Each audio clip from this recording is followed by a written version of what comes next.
Hi guys, Laz here, and welcome to the product section of this course. So, I'm going to be talking to you guys a little bit about choosing what type of store you want to run. So, this is very important, guys. There's many different options. You can choose a niche store, you can choose a general store. It might be a little bit overwhelming. You might think to yourself, which one should I go with? What are the pros and cons of each? Well, I'm here to explain that to you guys and give you guys all the details on those. So first, let's talk about a niche store. The pros of a niche store are basically it's more of a long-term thing.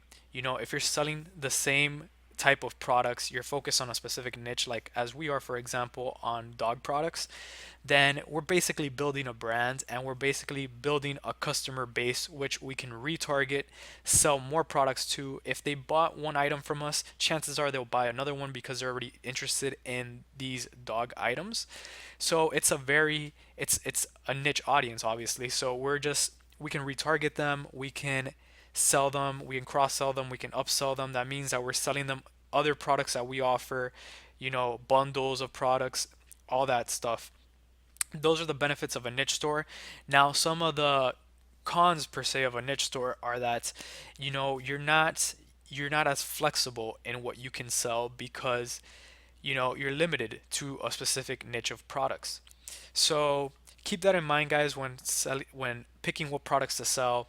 On the general store side of things, you have way more versatility, but that brand image is not the same.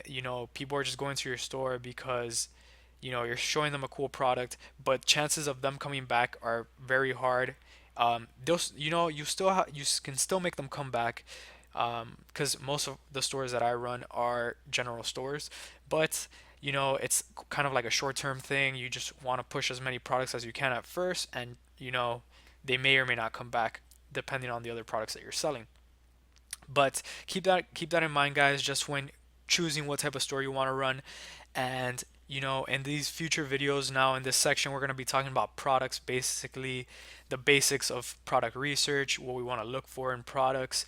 We're going to be going into AliExpress, which is the main method of us acquiring products. And yeah, guys, we'll be going into this deeper in the next video. So thank you for watching and see you in the next one.